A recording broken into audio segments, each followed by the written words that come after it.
Góðan daginn kæri gestir og velkomin núna á fyrirlestur Önnu Þorbergar Ingólfsdóttur Vísnabókina. Þakka ykkur fyrir þið sem komið hérna og sitja út í sal og þakka ykkur öllum þið sem sitið heima og hlustið á í streymi. En það ekki tilviljun að það fyrirlestur Vísnabókina. Vísnabókina að gera góð skil hérna á sýningunni í myndasal, sýningunni Teikna fyrir þjóðina sem yfirleitt sýning á verkum Halldórs Péturssonar teiknara. En Anna Þorbjörg sem lektor á menntavísindasviði Háskóla Íslands, hún hefur lengi kennt barnabókmenntir og hún þekkir Vísnabókina mjög vel. Þannig ég býð velkomna Önnu Þorbjörgu, gerið svo vel.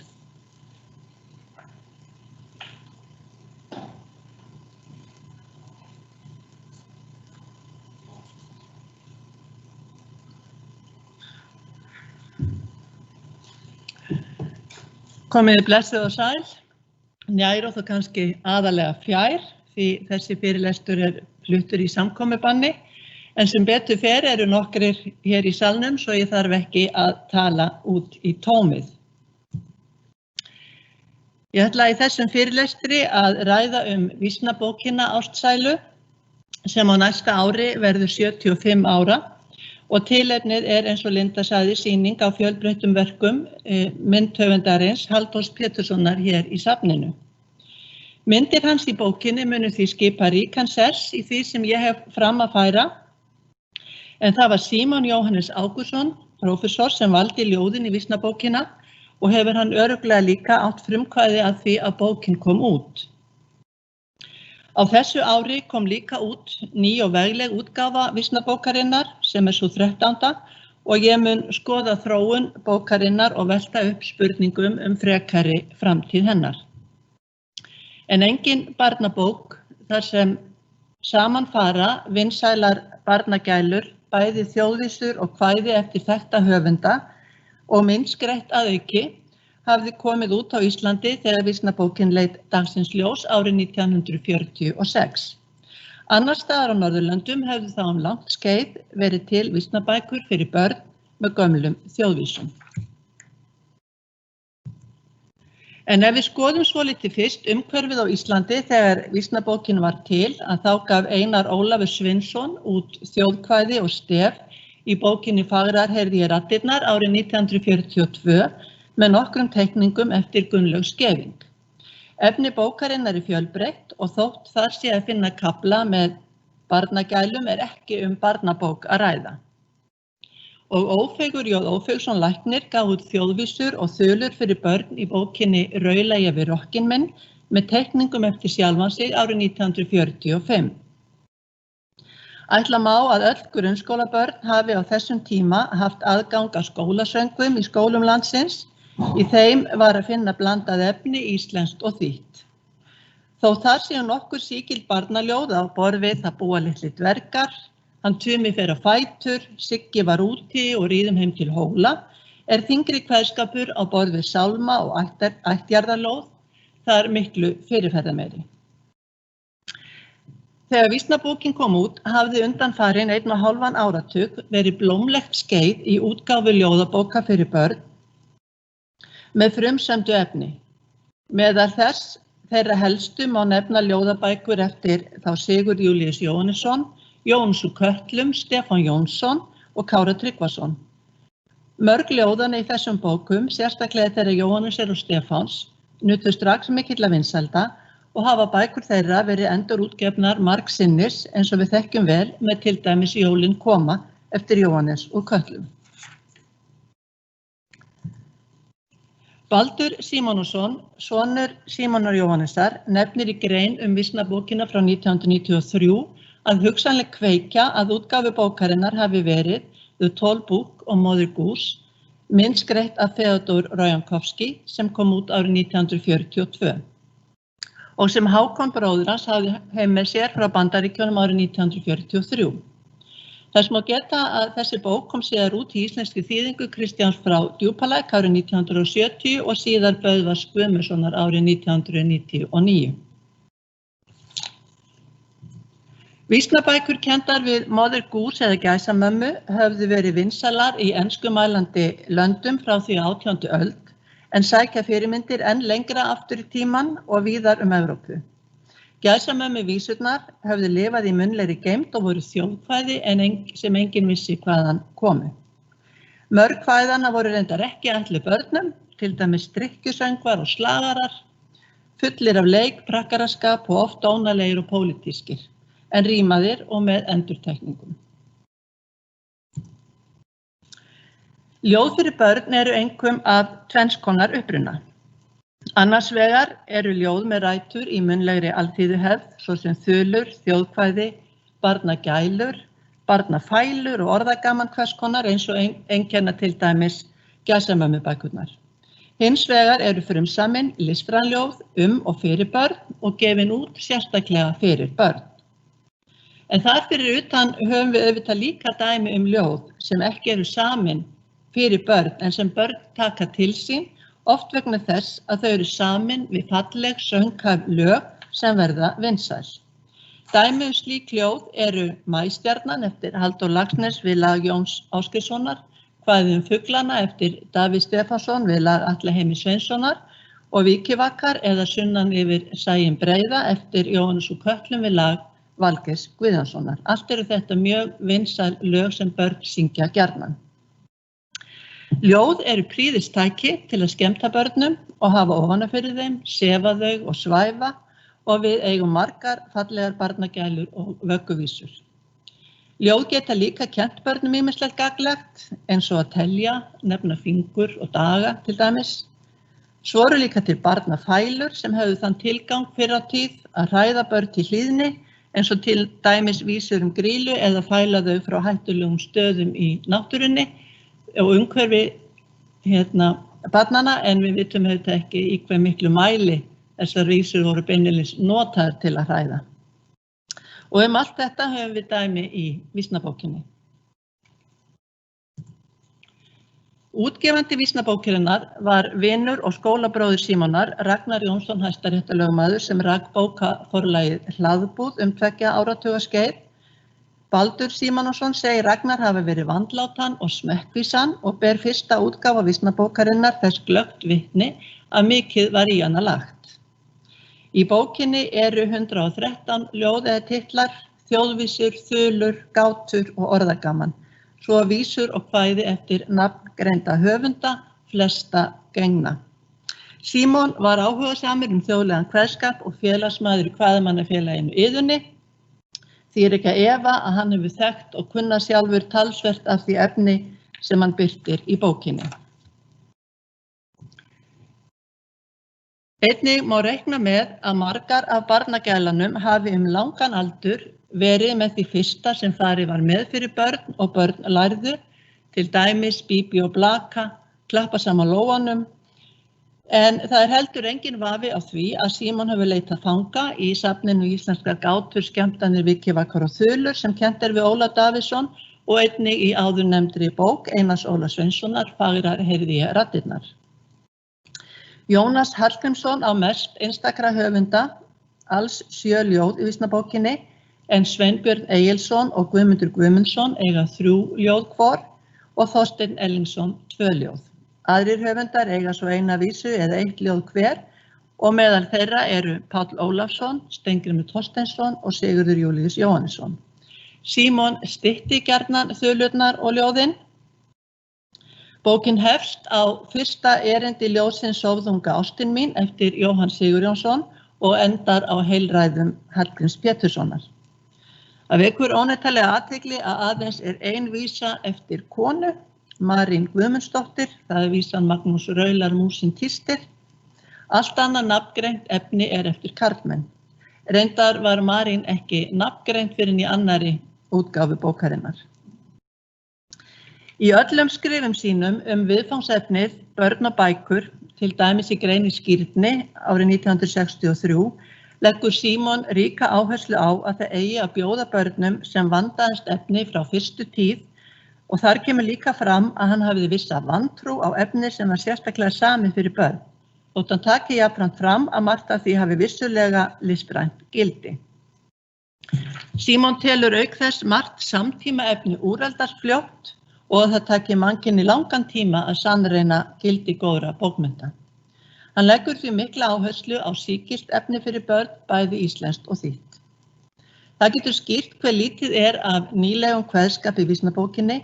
Hann hefur ef til vill vilja láta þetta nýja efni sanna sig áður en það kæmi í úrvali íslenskra barnaljóða.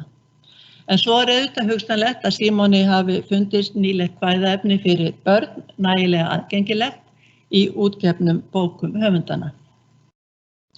Efnið í vísunum í vísnabókinni fyrst og fremst börn í leik og starfi og samskipti þeirra við foreldra og dýr. Margar vísurnar líka dýr, mest fugla en líka kýr, hesta, lömb, ketti og hunda. Sama á við ljóð eftir nafngreinda höfunda, börn og dýr þar áberandi yrkisefni og karlkynið í meirihluta yrkisefna, hvort sem að ræða börn eða dýr. Efni bókarinnar sækir langmest tilvísanir í gamla sveitarsamfélagið og umhverfi þess og myndirnar taka auðvitað mið af því. Og þá skulum við fara að huga að myndum Halldórs Péturssonar í þessari fyrstu útgáfu vísnabókarinnar. Halldór var nýkominn heim úr námi í Bandaríkjunum þegar hann fékk verkefni við vísnabókina, en nánar má fræðast námsferil hans á sýningunni hérna í safninu. Og ég hvet ykkur endilega til þess að skoða þessa dásamlegu sýningu sem hérna frammi. Bæði teikningarnar og litmyndirnar í bókinni dregnar skýrum línum og margar fjörlegar. Halldór Pétursson sýnir þarna strax í upphafi ferilsins hve auðvelt hann á með að draga upp myndir af mönnum og dýrum og mér til efs að nokkur íslenskur listamaður hafi til dæmis náð að teikna hesta af jafnmikilli snilld og Halldór. Halldór var alinn upp í Vesturbænum hér í Reykjavík sem þá var hálfgerð sveit, en var auk þess í sveit í Grundarfirði á sumrin eins og fram kemur í texta á sýningunni. Hann var því vel kunnugur sveitarstörfum, umhverfi sveitarinnar og dýrunum í sveitinni, sem hefur komið sér vel þegar hann hóf að gera myndirnar í vísnabókina. Og af því ég vék að kynjahallanum hér áðan sem í bókinni, þá sýnist mér að Halldór gerir sér oft far að sýna stúlkur á myndum sínum þar sem tilefni til. Það óhætt að segja að íslensk börn og eftir miðja síðustu öld séu alin upp í myndheimi Halldórs, sem gerði myndir í fjölda barnabóka og námsbóka, til dæmis í skólaljóðin sem svo mörgum hjartfólgin. Heilar opnur í fyrstu útgáfu vísnabókarinnar 42 og heilsíðumynd á vinstri síðu hverjar opnu en vísurnar á þeirri hægri. 3 minni myndir í bókinni á titilsíðu, upphafssíðu og lokasíðu. Myndirnar því alls 45 og þar af 12 heilsíðu litmyndir og auka þær gildi bókarinnar til mikilla muna. Á þessum tíma, árið 1946, höfðu aðeins örfáar íslenskar barnabækur með litmyndum komið út. Litmyndirnar í vísnabókinni því nýmæli í íslenskri barnabókaútgáfu og lýsa miklum metnaði. Myndirnar í bókinni hafa ekki aðeins gildi í sjálfu sér því þær lyfta vísunum, gefa þeim nýja vídd og gera þær eftirminnilegri. Ekki að efa að vísnabókin á vinsældir sínar að miklu leyti þeim að þakka, svo samofna sem þær ljóðunum. Ég sé alltaf myndirnar í vísnabókinni fyrir mér þegar ég rekst á ljóðin sem með þeim, sagði rúmlega 30 franka mín daginn.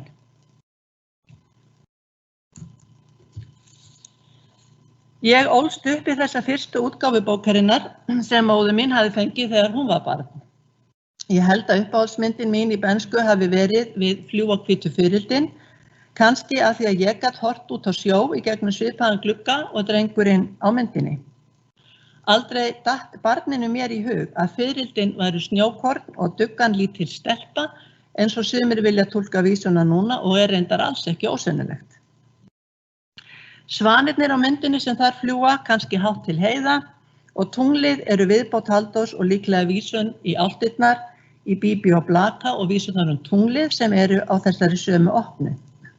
Þessi svanir voru mér tákn ævintýri á fjarlægum slóðum handan við Vaðlaheiðina sem blasti við út gluggann á bernskuheimili mínu. Eflaust eiga allir unnendur vísnabókarinnar sína uppáhaldsmynd í bókinni. Flestir sem ég hef spurt nefna Grýlumyndina sem eftirminnilegustu mynd bókarinnar, þó hún sé ekki endilega uppáhaldsmyndin þeirra. Enda hún frægasta mynd sem nokkurn tímann hefur verið gerð af Grýlu. Margir viðmælendur mínir hafa nefnt að þeir hafa verið hálfhræddir við þessa mynd þegar voru börn og sumir gjarnan fletti yfir hana þegar bókin var skoðuð. Sumir lituðu yfir myndina og einn dreng heyrði ég sem sat lengi og límdi glært límband yfir Grýlu en gekk illa að láta óvættina hverfa svo það var komin myndarleg bunga af límbandi á síðuna þegar að var komið. Í einstaka tilvikum hvarf þessi síða á dularfullan hátt úr bókinni var jafnvel sturtað hún í klósettið. Hér mynd úr bók sem einn nemandi minn sýndi mér. Já, farðu bara burt Grýla, ég vil ekki hafa þig hérna. Það vekur athygli að Grýla í þessari fyrstu útgáfu bókarinnar á sauðskinsskóm. En í þulunni sem fylgir myndinni segir, Grýla reið með garði, gekk með henni varði, hóvar voru á henni. Ekki að efa að athugul börn hafa gert athugasemd við sauðskinsskóna því að í annarri útgáfu bókarinnar voru komnir hóvar á Grýlu. Ég hitti reyndar einu sinni mann sem ólst upp í þessa fyrstu útgáfu og hann sagði bara ákveðin, Grýlan mín á sauðskinsskóm. Til marks hvað Grýlumynd Halldórs í vísnabókinni hefur orðið mörgum hugstað langar mig að nefna 2 dæmi. Þegar Sigrún Eldjárn gerði mynd við ljóð Þórarins Eldjárn bróður síns Grýlu og Leppalúða í ljóðabókinni Heimskringlu árið 1992 vísar hún í mynd Halldórs. Aðspurð sagði Sigrún mér að þetta væri einfaldlega Grýla og óþarfi að reyna að breyta því. Ljóð Þórarins svona. Börnin uxu upp og burt elli móð þá sátum kjurt, vesklings Grýla og Leppalúði á lífið hvorugt að trúði. Uns mælti Grýla mætt á rám, það mætti reyna að hefja nám og upp í Hamrahlíðarskóla háöldruð þau velndu stóla. Í háskólan þau héldu inn höfðu klárað öldunginn, innrituð þau eru bæði í uppbyldis- og kennslufræði. Og hér bara búið að skipta út pokanum sem Grýla safnar börnum í fyrir skólatösku í samræmi við ljóðið. Og þetta reyndar ekki eina skipti sem að Sigrún vísar í mynd eftir Halldór Pétursson úr vísnabókinni.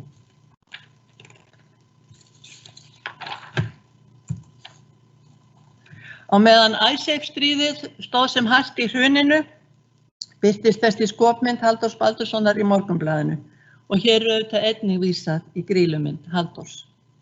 Myndir hans hafa því sannarlega haft áhrif á aðra listamenn.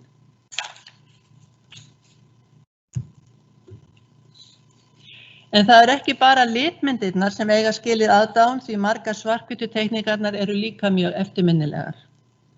Af þessum 45 myndum Halldórs í fyrstu útgáfu vísnabókarinnar eru 38 þeirra í nýjustu útgáfu bókarinnar frá í ár. Í gegnum tíðina hafa orðið nokkrar breytingar á ljóðum og myndum, ljóð hafa dottið út og þá mynd með og ný ljóð hafa komið inn og sum þeirra fengið mynd. Stundum var skipt mynd á opnu af því eitthvað annar ljóð á opnunni fékk mynd en það ljóð sem mynd fylgdi upphaflega. Mér telst til að í að minnsta hvort 15 tilvikum hafi birst 2 mismunandi myndir með sama ljóði en sumar þeirra birtust aðeins í einni útgáfu og myndirnar af Grýlu urðu 3. 9 svarthvítar heilsuðu myndir bættust við í 5. útgáfu árið 1973 þegar mörg ný ljóð bættust við en mestar breytingar urðu á myndunum í 7. útgáfinu árið 1977 eins og ég mun koma nánar að.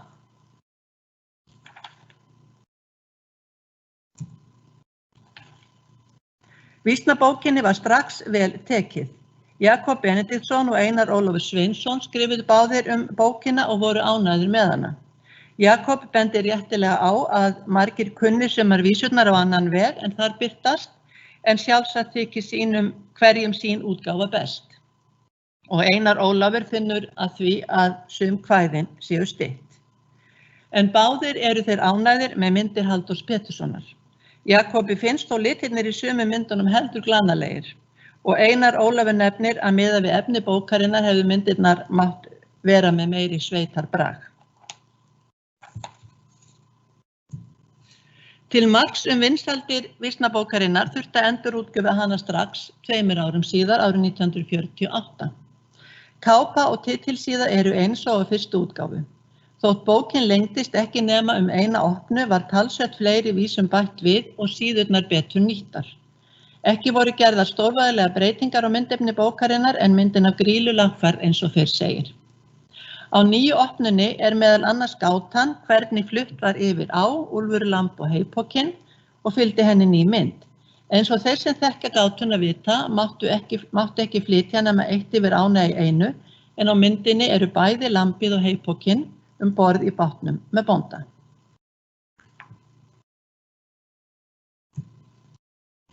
Árið 1955 kom 3. útgáfa vísnabókarinnar út. Þá hefðu orðið talsverðar breytingar á bókinni. Nú blasir við ný kápa í grænum lit, mikið myndskreytt og eins að framan og aftan. Og það var komin mynd á innkápuna og saurblöð bæði fremst og aftast í bókinni. Þar má sjá ýmislegt sem vísa til efnis vísna og ljóða og myndin fylgir öllum síðari útgáfum bókarinnar. Myndefni breyttist nokkuð í þessari útgáfu. Skiptar mynd með sáðunga ástin mín og þykir með nýja myndin meira gamaldags en svo fyrri. En það komin ný og mjög eftirminnilega mynd með kvæðinu Krummin á skjánum en við það hvar myndin með krummikrungar úti af því að vísurnar eru á sömu opnu. Allir krakkar fékk líka nýja mynd sem sýnir betur umhverfi í þéttbýli en svo fyrri gerði.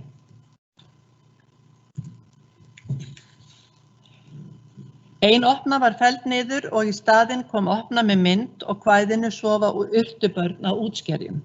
En kvæði hafði verið án mynda í 2 fyrri útgáfum. Myndin með gátunni hvernig flutt var yfir á var leiðrétt og nú aðeins lambið borð í bátnum með bónda. Ný mynd einnig með kvæðinu Jólasveinar 1 og 8. Andrés utan gáta nú orðinn hattlaus og líkist óneitanlega meira íslenskum bóndakarli en á fyrirmyndinni. Jólasveinar Halldórs minna mig annars mjög oft á dvergana í kvikmyndinni Mjallhvíti og dvergana 7, Disneymyndinni. En sáralitlar breytingar urðu með 4. útgáfu bókarinnar árið 1963. Kápan eins og á 3. útgáfu og myndirnar allar hinar sömu. En með 5. útgáfu árið 1973 urðu talsverðar viðbætur og breytingar á vísnabókinni. Kápan breyttist eins og hér sést, appelsínugul í grunninn og á henni hluti af myndinni sýnir hluta af myndinni á innkápunni. 12 vísur voru teknar út en 7 bættust við án þess að blaðsviðtal raskaðist og með þeim breytingum kom líka ein ný mynd við eitt ljóði sem bættist við. Það ljóðið Ása gekk stræti. Við það hvarf myndin við vísuna þessar klappir þekkti ég fyrr sem verið hafði í bókinni frá upphafi. Ný og aðeins breytt mynd var líka komin við gátuna hver er svo veggur, víður og hár.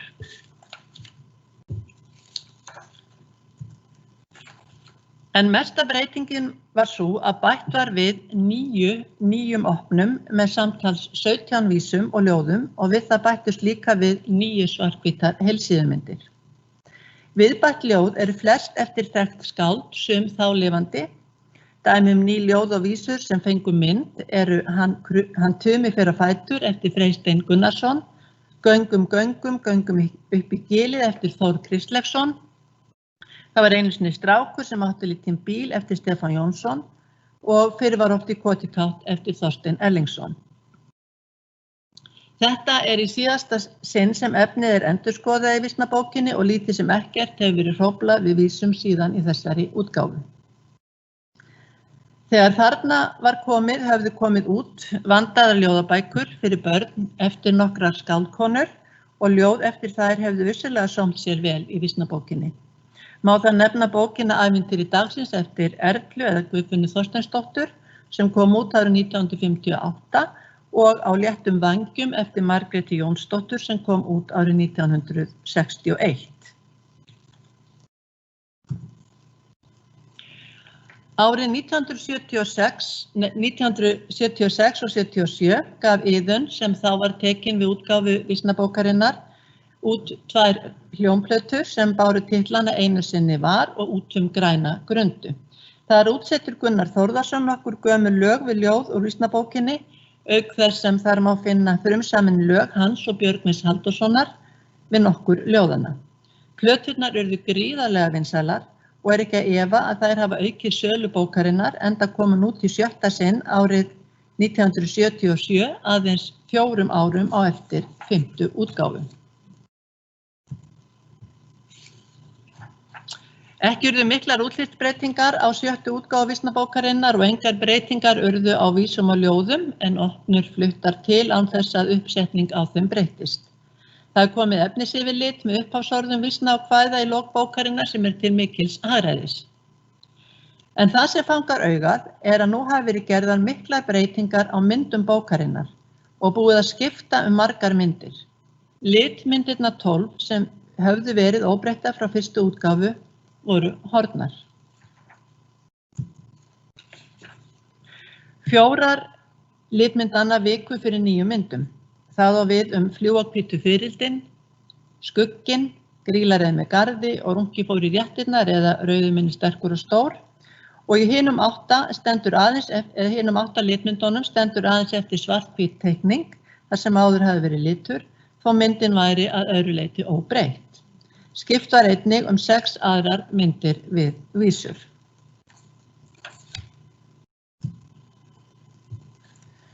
Nokkrar myndirnar voru skyggðar með vaxlit, 1 litur í hverri mynd. Grýla er nú komin með hala og er öll orðin herfilegri þó í grunninn sé þetta sama myndin og áður. Aðeins 1 litur er í myndinni rauður og eykur það á óhugnaðinn og díslegt yfirbragð óvættarinnar. Það eru mýkri línur í sumum nýju mynda halda og svo meira líf í þeim. Pabbinn sem bíjar og svæfir börnin í sofa urtubörn á útskerjum er nú komin með síðara hár í takt við breytta tísku. Og pabbi hans Steina í vísunni, pabbi minn, pabbi segir hann Steini, er líka velhærður þótt hann sé á sauðskinsskóm. Þetta er ný mynd í bókinni og sérlega yndisleg. En ekki hafði áður verið mynd með þessari vísu og mér finnst mjög miður að hún skuli einungis hafa birst í þessari einu útgáfu. Bókin hennar móður minnar frá 1946 var sungin upp til agna í stórum systkinahópi og engin vísnabók fylgdi mér að heiman. Næstu kynni mín af bókinni urðu þegar elsta dóttir mín fékk þessa útgáfu frá 1977. Mér satt að segja krossbrá þegar ég flett henni og fannst við illa sviknar. Ég saknaði litmyndana og fannst lítið koma til nýju myndana. En eftir því sem ég skoða sumar þessar myndir oftar kann ég betur að meta þær jafnvel betur heldur en gömlu upphaflegu myndirnar. En það hafði listamaðurinn auðvitað þroskast á þeim árum sem liðin voru frá útgáfunni. Líklega hefur þessi útgáfa frá 1977 ekki mælst mjög vel fyrir. Því 6 árum síðar, árið 1983, þegar 7. útgáfa vísnabókarinnar Leitað síns ljós, hafði verið snúið rækilega við blaðinu. Allar litmyndirnar 12 eru nú komnar aftur í upprunalegri gerð og margir hafa eflaust orðið fegnir að fá þar til dæmis gömlu Grýlu sína aftur. En nú viku líka nokkrar myndir sem skipt hafði verið í 3. útgáfunni eða hafði verið breytt lítillega fyrir upphaflegum myndum í 1. útgáfunum. Meðal þeirra má nefna leiðréttu myndina við hvernig flutt var yfir á sem er eiginlega óskiljanlegt. Mikill missir er að einstaka myndum sem við þetta hurfu úr bókinni. Nokkrar breytingar höfðu verið gerðar á útliti bókarinnar eins og hér sést, kápu og titilsíðu. Í stað drengsins sem skrifar og verið hafði á titilsíðunni frá upphafi, sama myndin og með upphafi heilræðavísna, eru komnir fljúgandi svanir og upphaflega myndin með Sóðunga ásti mín er komin aftur. Frá þessari 7. útgáfu bókarinnar árið 1983 til og með 11. útgáfu 2004 urðu óverulega breytingar á útliti og engar á innihaldi.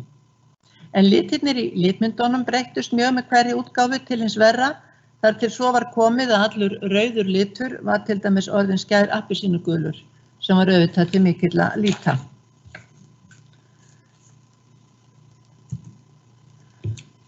Þess vegna var það mikið ánægjuefni þegar vísnabókin var gefin út í 12. sinn og í upphaflegri mynd á 60. afmæli bókarinnar árið 2006 og þar fá litmyndirnar 12 að njóta sín eins og besturður á kosið. En það vantaði vitanlega í það útgáfu allar viðbæturnar sem komu höfði í tímans rás og við það satt þar til við fengum splunku nýja og mjög fallega útgáfu vísnabókarinnar þá 13. fyrr á þessu ári. En áður en ég vík nánari henni skulum við líta á aðrar hliðstæðar vísnabækur sem komið hafa út á líftíma vísnabókarinnar en þar eru 3 helstar. Ljóðabók barnanna kom út árið 1953 og aftur 1965 en það voru þær Guðrún P. Helgadóttir og Valborg Sigurðardóttir sem völdu ljóðin og Barbara M. Árnason gerði myndirnar. Það eru fleiri vísur og kvæði í þessari bókinni, vísnabókinni, þulur og þjóðvísur og kvæði eftir fleiri nafngreinda höfunda, en margar vísur eru auðvitað það sömu og í vísnabókinni. Nokkur kvæði eru eftir Margréti Jónsdóttur, Stefán Jónsson og Jónas úr Kötlum og henta bókin ef vill betur eldri börnum en vísnabókin gerir og þetta er hin glæsilegasta bók. Önnur er vísnabók Iðunnar sem svo var nefnd og kom út árið 1990. Nafnið vekur þá spurningu hvort bókinni hafi verið ætlað að taka við af gömlu vísnabókinni og efnisvalið styður þann grunn. Fjölmargir titlar í bókinni eru þeir sömu og í vísnabókinni, þar á meðal margar þekktustu barnagælurnar og þulurnar. Flestar viðbæturnar eru vinsæl sönglög. Í bókinni eru líka kvæði eftir Stefán Jónsson og Jónas úr Kötlum og ýmislegt sem lengi hefur verið vinsælt efni í leikskólum. Líklega eru fleiri textar sem henta til almenns söngs í þessari bók en í vísnabókinni. Brian Pilkington gerði myndirnar en ekki kemur fram hver valdi ljóðin. Brian vísar skemmtilega í mynd Halldórs Péturssonar með vísunni Halla kerling fetar fljótt eins og hér má sjá. Líkt og ljóðabók barnanna er þessi bók löngu ófáanleg, svo það má segja að vísnabókin hafi staðið af sér samkeppnina við þær báðar. Árið 2009 kom út söngvasafnið Ef væri ég söngvari. Það er Ragnheiður Gestsdóttir sem valdi ljóðin og gerði myndirnar. Geisladiskur fylgdi með söng skólakórs Kársnes. Og þarna er bæði gamalt þekkt efni sem einnig er í vísnabókinni og nýlegra efni, sumt er vinsæl sönglög eftir þekkta tónlistarmenn. Bókin er einstaklega falleg og barnvæn og veitir vísnabókinni verðuga samkeppni á gjafamarkaði núna, en báðar eru þar gjarnan gefnar í sængur og skírnargjafir. En nú aftur að vísnabókinni 2020. Hér er vísað til fyrstu útgáfunnar í útliti en það er komin vínrauður rammi utan með kápunni og myndin á innkápunni sem fyrst kom í 3. útgáfu 1953 er í sama vínrauða lit. Nú er drengurinn sem situr við skriftir aftur komin á titilsíðuna eins og var í fyrstu útgáfunum. Margar góðar viðbætur úr fyrri útgáfum fá sem betur fer að vera með í þessari nýju útgáfu og gott að sjá til dæmis aftur leiðréttu myndina með gátunni hvernig fluttar yfir á. Og það gleður mig líka að sjá hér aftur myndirnar með krummin á skjánum og allir krakkar, sem birtust fyrst í 3. útgáfu en hurfu svo frá og með 7. útgáfu 83. Myndin við vísuna Hani krummi hundur svín í þessari útgáfu hefur aðeins birst einu sinni áður, það var í útgáfunni 77. Og þykir mér hún skemmtilegri en svo mynd sem oftast hefur fylgt þessari vísu. Það er í henni meira líf og húmor. Ég hefði alveg þegið að fá nokkra fleiri myndir úr útgáfunni 77, til dæmis myndina með pabbi minn, pabbi segir hann Steini. Þótt hún hefði bara verið svarthvít til að stinga ekki í stúf.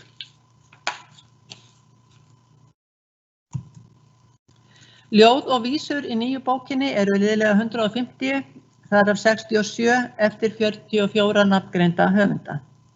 Vísur hafa aðeins verið fluttar til á síðum en bæði letrið og myndirnar hafa minnkað miðað við fyrri útgáfur. Örlitlar breytingar hafa verið gerðar á vísum bókarinnar.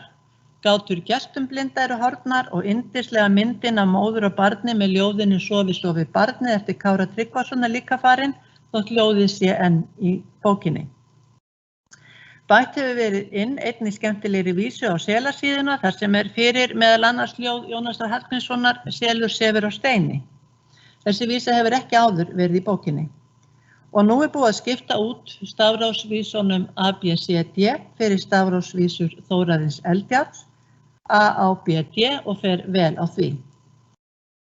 Nokkrar breytingar hafa verið gerðar á höfundum vísna. Þannig vísan Litla jörp með lipran fót ekki lengur merkt síra Pétri Péturssyni á Víðivöllum, heldur Helgu Þórarinsdóttur. Vísan Rauðurinn sterkur og stór sem verið hefur höfundalaus fram að þessu nú sögð eftir Guðrúnu Björnsdóttur. Við þetta vænkast heldur fjöldi kvenskálda ef rétt þótt það séu samt einungis 3 af 44. Ég hins vegar ekki sannfærð að eigna eigi Sveinbirni Egilssyni vísurnar Bíbí og Blaka og Bíum Bíum Bamba, afi minn fór á honum rauð og sofa urtubörn á útskjörum eins og nú gert. En þær hafa verið höfundalausar til þessa í vísnabókinni. Vandað hefur höfund við vísuna Segðu mér söguna aftur, söguna þá í gær eftir Jóhann Bjarnason í allar útgáfu bókarinnar nema þá fyrstu og í afmælisútgáfuna 2006 og hana vantar einhverja hluta vegna enn í þessa útgáfu. En engu að síður bókin hinn glæsilegasta og sannarlega mikil fengur að henni.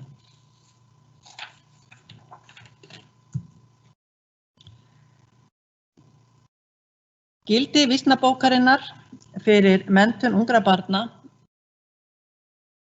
síst í því að hún varðveitir og miðlar hluta af menningararfi íslensku þjóðarinnar.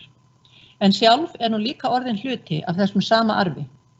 Sameiginleg menningarreynsla eitt af því sem gerir þjóð að þjóð og vísnabókin svo sannarlega orðin hluti af þeim reynslu sjóði. Og hún býr enn yfir þeim galdri að sameina kynslóðir. Ég spyr nemendur mína í leikskólafræðum á hverju ári, en flestir eru þeir í vinnu í leikskóla, hvort bókin sé til í þeirra leikskóla og í flestum tilfellum svarið já. En þegar ég spyr hvort hún sé mikið tekin fram, handfjölluð og notuð með börnunum, það ekki endilega alltaf svo. Kannski finnst leikskólakennurunum bókin of mikil gersemi fyrir litlar hendur og sumir hafa brugðið á það ráð að ljósrita myndirnar í hendur barnanna. Það má vissulega setja upp margvísleg gagnrýni gleraugu þegar bókin skoðuð og metin nú. En það getur verið erfitt þegar svo elskaða bók að ræða. Ég hef þegar nefnt hve hallar á kvenkynið í efni bókarinnar og meðal höfunda. Það heldur ekki hægt að horfa alveg framhjá því að sumar vísurnar og ljóðin höfða að öllum líkindum lítið til nútíma barna en það sýnist sjálfsagt sitt hverjum. Það getur líka verið erfitt að meta hvað höfða til barna. Börn eru misjöfn og reynsluheimur þeirra misjafn og það skiptir líka máli hvernig farið með efnið og hver gerir það. Rannsóknir sýna að börn hafa yfirleitt gaman af hefðbundnum kveðskap og rími og þau hafa einnig gaman af því að læra vísur og syngja í hvetjandi og jákvæðu umhverfi, hvort sem á heimilum eða í skólanum. Það líka óumdeilt að kveðskapur, hvort sem sungin eða mæltur fram, góð málörvun fyrir börn. En við skulum samt minnast þess að vísurnar í bókina voru valdar fyrir 75 árum og valið síðast endurskoðað árið 1973. Og þótt efnisvalið sé vandað var það mjög íhaldsamt. Og mikið hefur bæst við af nýju efni í söngforða barna á síðustu áratugum, þótt sumt af eldra efninu lifi enn kynslóð fram á kynslóð. Nútíma börn alast upp við miklu fjölbreyttari bókakost og ríkara myndvefni af margvíslegu tagi í bókum og snjalltækjum í sínu daglega lífi en fyrri kynslóður gerðu.